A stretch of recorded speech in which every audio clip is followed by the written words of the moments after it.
Karena ridho terhadap dosa sama dengan pelaku dosa. Itu yang harus kita pahami. Ridho terhadap maksiat, walaupun kita tidak melakukan, bahkan walaupun bukan di hadapan kita. Kalau ada orang ridho di hadapannya dilakukan maksiat, kan dosa. Bahkan walaupun tidak ada di hadapan kita. Beritanya jauh di luar negeri. Tapi kita ridho dengannya. Kita senang. Kita dukung.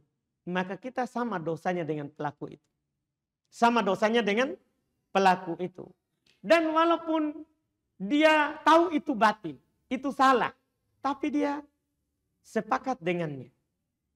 Iya, dia sepakat dengannya. Ini adalah termasuk dalam golongan ini. Kemudian faedah yang ketiga kata beliau, annal kufra bijibti wat tagut wajib.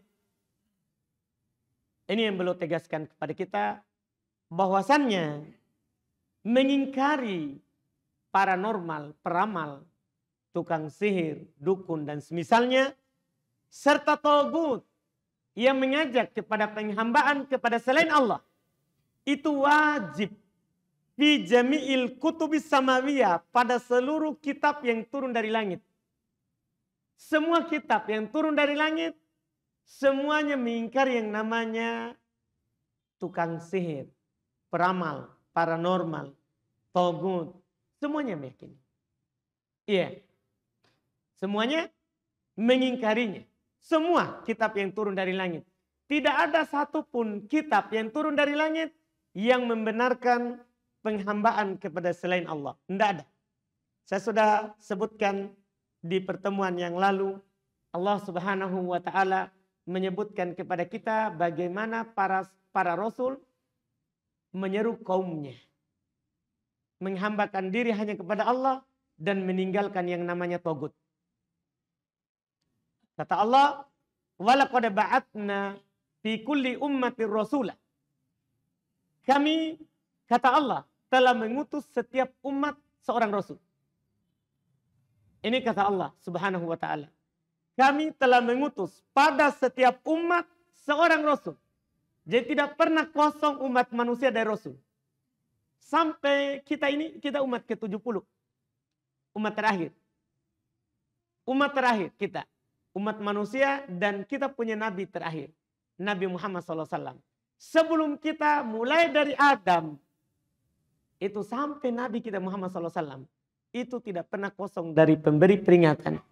Yang mengajak kepada Allah Subhanahu wa ta'ala. Dan tidak terjadi kesyirikan. Tidak jadi penghambaan kepada selain Allah. Kecuali di masanya Nabi Nuh. Makanya diutuslah Rasul yang pertama. Nuh alaihissalatu wassalam. Dan kesyirikan yang terjadi di umat Nabi Nuh. Itu gara-gara foto orang soleh. Jadi meninggal orang solehnya. Oh, yang hidup di masa itu dia bilang. Datang syaitan membisikkan kepada mereka. Buat ini fotonya untuk mengingat mereka. Hanya sekedar mengingat saja. Untuk mengingat. Buatkan lukisannya. Akhirnya dibuatkan. Setelah itu orang-orang yang membuatnya tadi meninggal. Wafat. Dilupakan sebab dibuatnya. Oleh generasi yang membuatnya. Datang generasi setelahnya. Syaitan datang membisikkan kepada mereka. Ini dulu dibuat. Tidaklah nenek moyang kalian buat. Kecuali itu untuk dimintai berkah. Akhirnya mereka meminta berkah pada foto.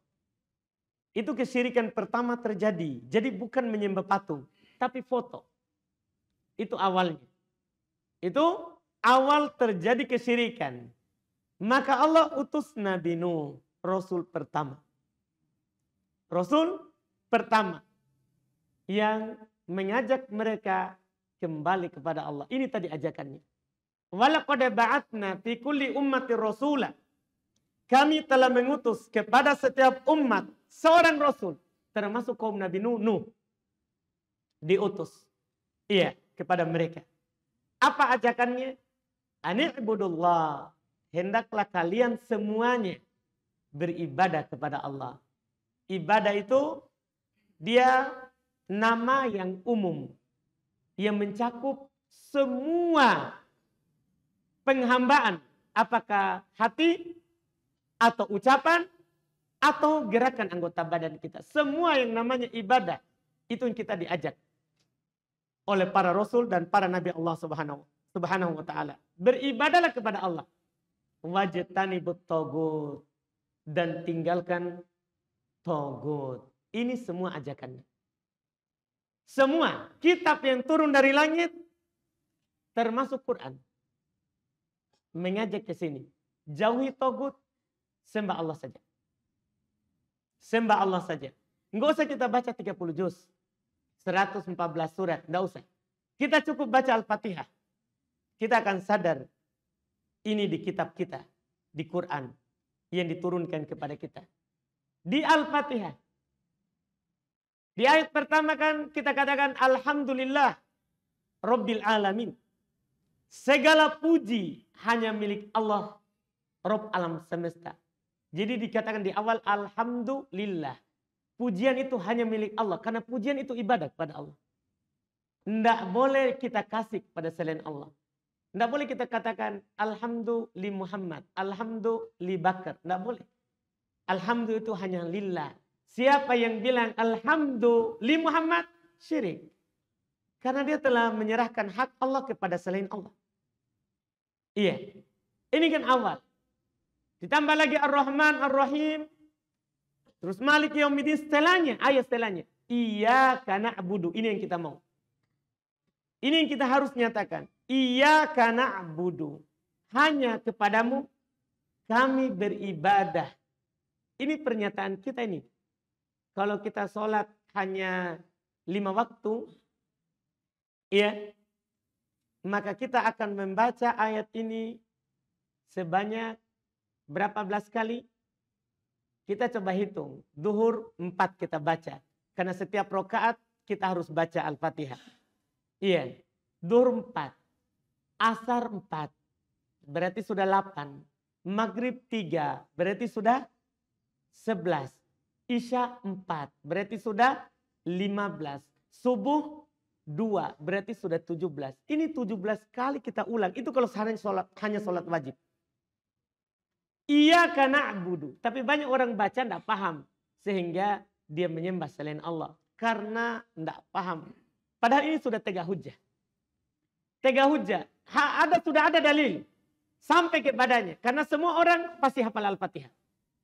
Iyyaka na'budu. Hanya kepadamu kami beribadah. Artinya bukan kepada selainmu.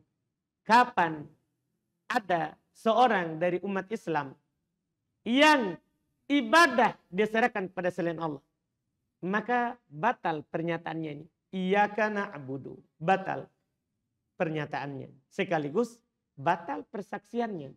Karena iyyaka na'budu ini adalah illallah. Adalah pernyataan kita illallah. La ilaha illallah. Tidak ada sama sekali yang berhak disembah kecuali kamu. Yaitu iyyaka na'budu. Hanya kamu yang saya ibadahi. Itu maknanya.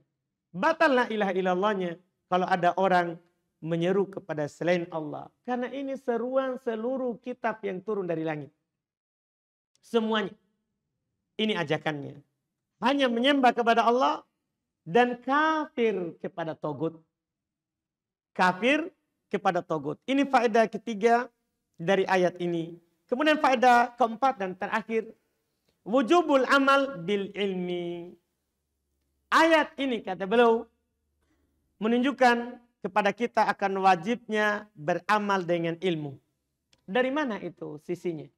Kan orang Yahudi diturunkan kepada mereka Taurat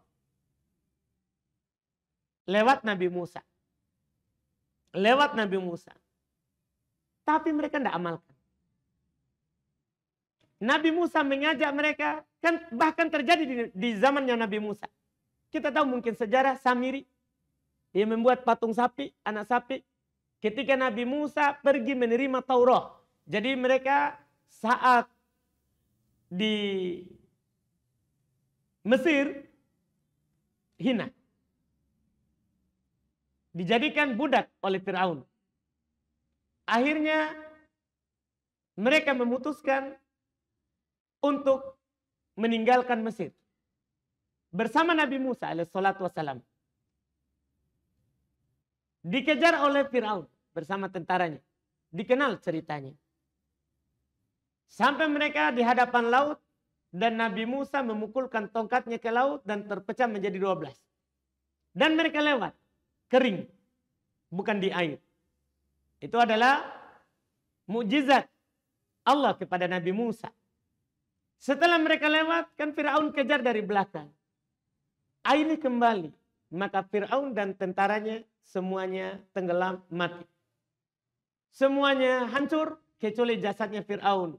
Allah tetapkan supaya menjadi ayah sebagaimana di Quran. Untuk tanda inilah orang sombong. Iya.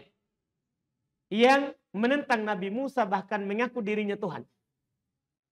Mengaku dirinya Tuhan kepada penduduk Mesir. Jadi badannya sampai sekarang masih utuh. Supaya menjadi pelajaran untuk kita. Dia ini setelah ini binasa mereka lewat. Lewat Nabi Musa pergi menerima Taurat. Di belakangnya muncullah seorang lelaki yang bernama Samiri. Dia mendapat bisikan dari syaitan untuk membuat patung dari emas dan dia ada lubangnya dari pantat ke mulutnya. Sehingga lahu keluar, dia punya suara. Ditiup oleh angin masuk keluar dan ada suaranya. Dia bilang inilah Tuhan yang diajak oleh Musa untuk diibadahi. Pulang Nabi Musa marah besar. Sampai belum tak sadar melempar itu alwah. Lembaran-lembaran Taurat yang dia terima. Dari Allah. Karena kemarahannya. Iya. Karena kemarahannya. Dia membakar itu yang disembah. Anak sapi. Ini kesyirikan. Yang orang Yahudi sebelumnya jatuh padanya. Menyembah sapi. Dan setelah itu mereka murni ibadah lagi kepada Allah. Setelah itu lagi muncul lagi kesyirikan sampai itu tadi yang saya bilang. Ada yang menyembah yang bernama Uzair. Ini menunjukkan kepada kita sebagai umat Islam wajib beramal dengan ilmu. Karena mereka jatuh dalam kesyirikan karena mereka lupa ilmu. Jadi lupa yang diajak oleh nabinya. Akhirnya mereka jatuh pada syirik. Kita umat Islam wajib kita beramal dengan ilmu. Karena kalau tidak, kata beliau, wa anna man lam ya'mal bi ilmihi fa fihi syabahun minal yahudi wan nasara.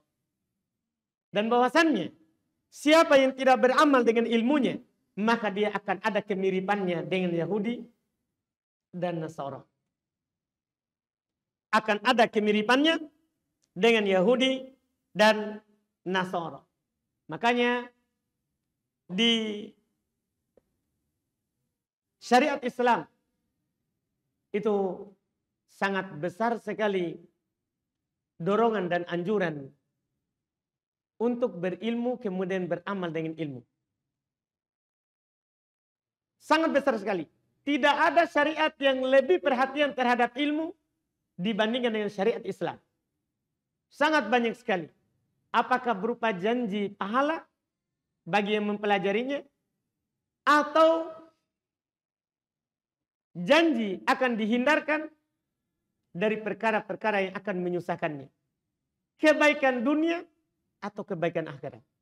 Bagi yang semangat berilmu dulu, setelah itu yang beramal dengan ilmu. Misal anjuran Allah Subhanahu wa taala kepada umat Islam agar supaya mereka perhatian terhadap ilmu. Kata Allah kepada nabinya Muhammad sallallahu alaihi wasallam, "Qul Rabbi zidni ilma." Katakan wahai Muhammad, Rob, tambahkan ilmu. Kata Imam Al-Qurtubi, Al-Mufassir, beliau ahli tafsir, seandainya ada yang lebih utama daripada ilmu dalam kehidupan dunia ini, maka pasti Allah akan memerintahkan nabinya untuk meminta. Banyak kan di kehidupan dunia ini yang mau kita minta. Ada anak keturunan, ada harta benda, ada ternak, ada pertanian, kan banyak. Tapi yang diperintahkan oleh Allah untuk dimintai tambahan kepadanya hanya ilmu. Ini menunjukkan ilmu ini penting.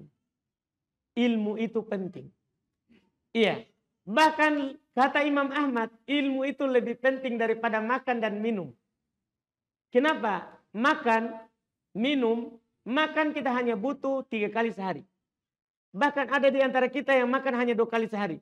Bahkan ada di antara kita yang makan hanya sekali sehari. Tapi ilmu sepanjang nafas kita. Selama kita bernafas, kita butuh ilmu. Kita butuh ilmu. Karena tidak mungkin kita bisa menghambakan diri kepada Allah kalau kita tidak punya ilmu. Makanya ini wajar sekali. Allah perintahkan nabinya untuk meminta tambahan ilmu. Kita juga seperti itu. Karena perintah kepada nabi, perintah kepada kita umatnya. Harusnya doa kita selalu, ya Allah tambahkan ilmu. Jangan takut punya ilmu. Karena sebagian orang kadang takut punya ilmu. Jangan sampai saya punya ilmu nanti terlalu banyak yang haram saya tahu sehingga saya takut hidup. Enggak. Jangan. Ilmu itu kata Ali bin Abi Thalib, yahrusuka. Ilmu itu yang akan menjagamu. Beda kalau kita punya harta. Harta kita yang menjaganya. Kalau kita punya harta, makin banyak kita punya, maka makin sibuk kita menjaganya. Makin banyak yang harus kita lakukan untuk menjaganya. Tapi kalau ilmu, makin banyak kita punya, maka makin tenang kita. Makin lapang kehidupan kita, makin bahagia kita di dalam kehidupan dunia ini dan dalam kehidupan nanti di akhirat. Kenapa? Karena ilmu ini akan mengantar kita ke surga. Ini kan anjuran dari Nabi kita, pemberian semangat dari Nabi kita, supaya kita jangan seperti orang sebelum kita. Harus kita punya ilmu. Demi kebaikan kita sendiri. Demi kebaikan kita sendiri, bukan kebaikan orang lain. Iya. Kata Nabi SAW, man yuridillahu bi khairan yufaqihu fiddin. Siapa saja yang Allah inginkan kebaikan padanya. Jadi kebaikan pada kita sendiri, bukan pada orang lain. Siapa yang Allah inginkan kebaikan padanya, Allah akan pahamkan dia dalam agama. Maka berbahagialah kalau kita mampu paham. Kita baca Quran, kita bisa paham. Kita baca hadis, kita bisa paham. Itu berarti kita orang baik. Atau ada ilmu yang kita mau tahu, kita semangat untuk melakukannya. Ini adalah dorongan dari Nabi kita Muhammad SAW. Belum lagi ilmu ini, kalau kita mempelajarinya, itu akan mengangkat derajat kita. Tidak sama itu orang yang beriman, yang tidak berilmu, dengan orang yang beriman, yang punya ilmu. Tidak sama. Yang mengatakannya Allah Subhanahu wa ta'ala di dalam Al-Quran. Kata Allah, yarfa'illahu alladhina amanu minkum walladhina utul ilma darajat. Allah mengangkat orang-orang yang beriman di antara kalian dan orang yang diberikan ilmu beberapa derajat. Tergantung ilmunya. Makin banyak yang kita tahu, maka makin tinggi kedudukan kita di hadapan Allah Subhanahu wa ta'ala. Demikian pula di syariat kita, alhamdulillah, sangat banyak sekali anjuran dan dorongan serta semangat untuk mengamalkan ilmu. Untuk mengamalkan ilmu. Kita tidak perlu baca surat-surat panjang. Iya. Coba kita baca surat Wal Asri misalnya. Kita akan tahu di situ betapa pentingnya itu beramal dengan ilmu. Yang Allah Subhanahu wa ta'ala bersumpah wal asr demi masa.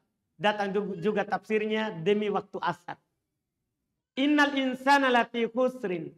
Sungguh seluruh manusia, kita semua ini masuk di dalamnya. Karena kita juga manusia. Sungguh seluruh manusia, kata Allah, berada dalam kerugian. Illalladzina amanu. Ini yang pertama. Kecuali yang beriman. Wa amilus solihat. Ini yang kedua. Yang beramal soleh. Amal itu dikatakan soleh kalau ikhlas dan di atas ilmu. Tidak dikatakan soleh kalau tidak ikhlas dan tidak di atas ilmu. Itu yang kedua langsung. Itu pentingnya beramal. Demikian pula dalam firman Allah Subhanahu wa taala, sering kita dengar ayatnya di surat Al-Bayyinah. Innal ladzina amanu wa amilus sholihat ulaika hum khairul bariyah. Sungguhnya orang-orang yang beriman dan beramal soleh, mereka itu manusia terbaik.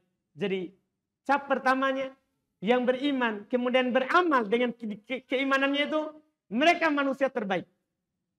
Itu di dunia. Setelahnya Allah katakan jazaohum inda rabbihim. Balasan mereka di sisi Rabb mereka nanti di akhirat. Jannatu adenin, surga Aden. Tajri min tahtihal anhar, mengalir di bawahnya sungai-sungai. Khalidina fiha abada, mereka kekal di dalam selama-lamanya. Radhiyallahu anhum wa radu an. Mereka Allah ridho pada mereka dan mereka ridho juga kepada Allah. Dzalika liman khasya rabbah. Itu bagi orang yang takut pada Rabb-nya. Yang takut kepada Rabb-nya itu yang berilmu.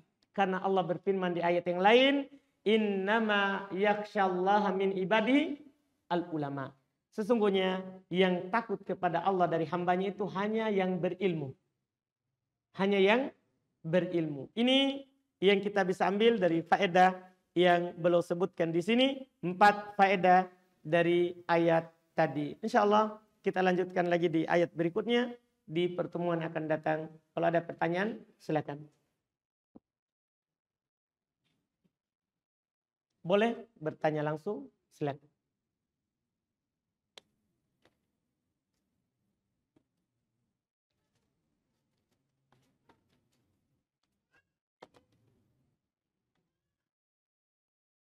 Bagaimana sikap anak, seorang anak yang sudah mengenal sunnah dan mengetahui bahwa menembok atau memasang keramik pada kuburan hukumnya dilarang, sementara kuburan orang tua anak, bapak sudah terlanjur dipasang keramik. Apakah anak harus memberitahukan kepada ibu dan saudara untuk dibongkar keramiknya dan diratakan kuburannya, dan bagaimana sikap ibu dan saudara menolaknya jika ibu dan saudara menolaknya? Pertama, perkataan tadi diratakan sebenarnya bukan diratakan. Kan kuburan boleh ditinggikan. Jadi beda dibilang ditinggikan sama ditembok dan dibangun. Jadi bedakan. Memang kuburan itu boleh ditinggikan. Ditinggikannya itu boleh tinggi kotak atau tinggi punuk. Seperti punuk onta. Iya. Cuman tidak boleh dibangun, di semen, diberikan kapur. Itu saja. Karena datang hadis dari Nabi kita Muhammad SAW, nahan Nabi SAW ayu jastos al-qabr wa ayyuktab alaih. Nabi melarang untuk mengapuri, menyemen, menembok kuburan dan menulis di atasnya. Asal daripada larangan itu menunjukkan haramnya. Oleh karena itu kuburan Nabi tidak ditembok, demikian pula kuburan baki para sahabat juga tidak ada yang ditembok dan tidak ada yang dikapuri. Boleh dikasihkan batu di sekelilingnya supaya tidak longsor. Kita kasih batu dan boleh batunya disusun, tidak ada masalah. Yang penting jangan di semen itu. Nah, terkait dengan ini kejadian di kita dalam hal ini nasihati, sampaikan dalilnya. Kalau diterima, alhamdulillah itu hidayah dari Allah. Kalau tidak diterima, maka kita tidak berdosa. Karena sudah menunaikan kewajiban menyampaikan ilmu saja. Karena masalah hidayah itu di tangan Allah. Ibu kita mau merubah kuburan bapak. Saudara kita mau merubah kuburan bapak kita supaya tidak di keramik. Itu hidayah dari Allah. Kita tidak bisa memberinya hidayah. Innaka la tahdi man ahbabta, kata Allah. Walakinna Allah yahdi man yasha. Kamu tidak bisa memberi hidayah kepada orang yang kamu cintai. Tapi Allah lah yang memberi hidayah kepada siapa yang dikehendaki. Artinya tugas kita hanya sampaikan. Orang nanti melakukannya, alhamdulillah. Tidak dia lakukan, maka doakan hidayah untuknya. Bisa saja suatu saat mereka berubah dan mereka akan merubah yang terjadi. Jadi tugas kita sebagai anak, sampaikan saja. Karena kita bukan kepala keluarga. Beda kalau kita kepala keluarga. Ketika kita kepala keluarga dan kita mampu mengubahnya, tidak mendatangkan kemungkaran yang lebih besar. Itu syaratnya. Artinya seperti ini. Sekarang ada kuburan di tembok. Kita ubah menjadi batu saja dan tanah di atasnya. Ketika kita ubah, orang tidak membangun yang lebih megah lagi. Tidak apa-apa kita ubah. Tapi kalau kita ubah, malah orang akan membangunnya dengan lebih bagus lagi, lebih besar lagi biayanya. Lebih baik jangan. Karena Bapak kita di dalam kuburan tidak berdosa. Dengan apa yang dilakukan oleh orang yang di atas. Kecuali dia berwasiat. Dia pernah bilang, kalau saya meninggal, nak, ini uang warisan, tolong bangun kuburan saya. Dia berdosa dengan wasiatnya. Dia berdosa dengan wasiatnya. Tapi kalau dia tidak berwasiat, tapi keluarganya yang melakukannya, maka dia tidak berdosa. Yang di alam kubur tidak berdosa dengan apa yang dilakukan oleh orang yang hidup. Kecuali itu tadi, dia berwasiat. Itu wallahu alam. Apakah boleh menjawab panggilan adzan sementara kita sedang dalam keadaan berwudu atau sedang dalam WC? Kalau dalam keadaan wudu boleh. Karena wudu itu kan perbuatan, bukan bacaan. Artinya kita boleh sambil berbuat wudu sambil menjawab adzan. Tidak ada masalah. Boleh. Nah, kalau dalam WC tidak boleh. Karena WC bukan tempat untuk mengagungkan Allah. Kalau dalam WC tidak boleh. Kita hanya boleh kalau di luar WC. Bagaimana cara menghilangkan was-was di waktu wudu dan waktu sholat? Maksudnya was-was jangan sampai batal begitu ya. Iya, pernah ditanyakan kepada Nabi SAW tentang rojulun yuqayyal ilaihi annahu wajada syai'an fis sholah. Ada seorang lelaki dihayalkan kepadanya, dia diwaswaskan kepadanya, dia mendapati sesuatu dalam sholat. Ada sesuatu dalam sholatnya. Ada yang keluar. Kata Nabi kepadanya ketika beliau ditanya tentang itu, la yang sore, tidak perlu dia batalkan sholatnya. Hatta yasma' sautan au yajidariha. Sampai dia dengar suara atau mencium bau. Jadi selama hanya sekedar was-was, tidak perlu kita batalkan. Asalnya kita sudah wudhu. Kita was-was misalnya wudhu. Sudah cuci tangan, kumur-kumur, cuci wajah, ya, cuci tangan sampai ke siku, usap kepala, pas kaki kita was-was. Tadi saya sudah kumur-kumur enggak? Asalnya sudah. Karena kita wudhu itu akan berurut kalau biasa kita lakukan. Asalnya sudah.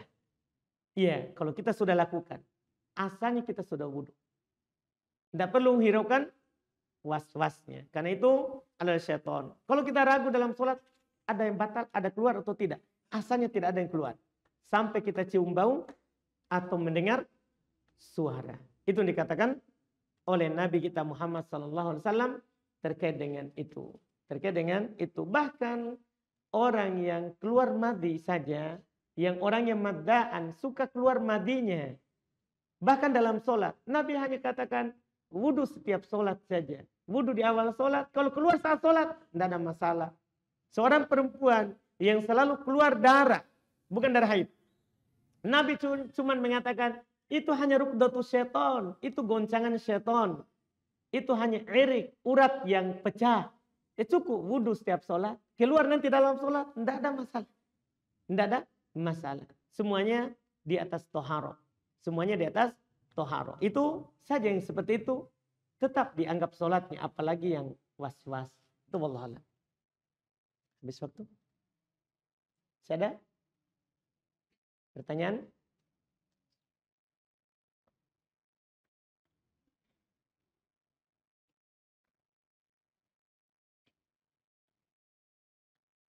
Tidak ada? Kalau tidak ada kita tutup. Tidak ada kayaknya ya. Silakan Pak Imam. Bagaimana?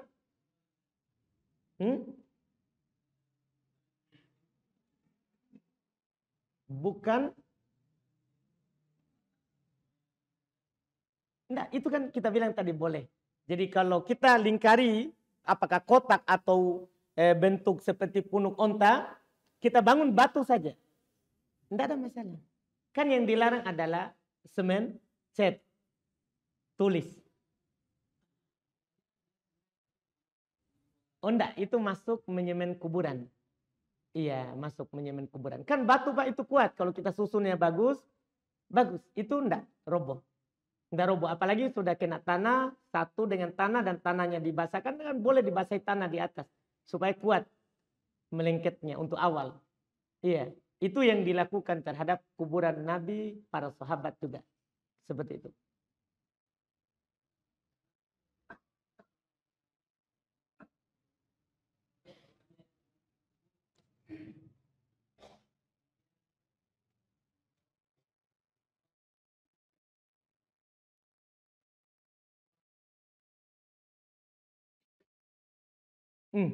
Baik. Apakah semua syirik itu keluar dari Islam? Ya tentu Pak. Semua. Tapi saya sudah bilang pekan lalu, jangan mudah menghukumi.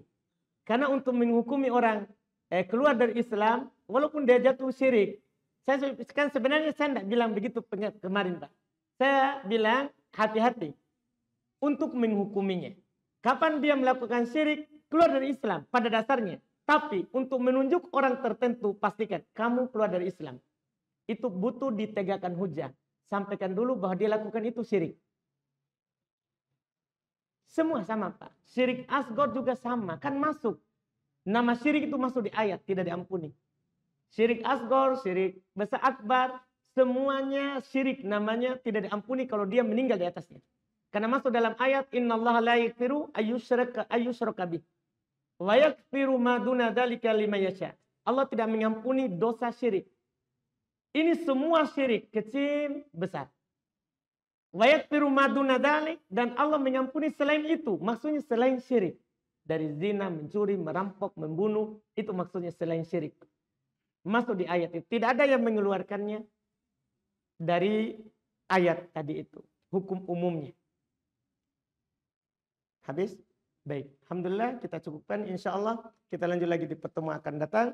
Mudah-mudahan bermanfaat. Subhanaka hamdik. Asyhadu an la ilaha illa anta astaghfiruka wa atubu ilaik. Assalamualaikum warahmatullahi wabarakatuh.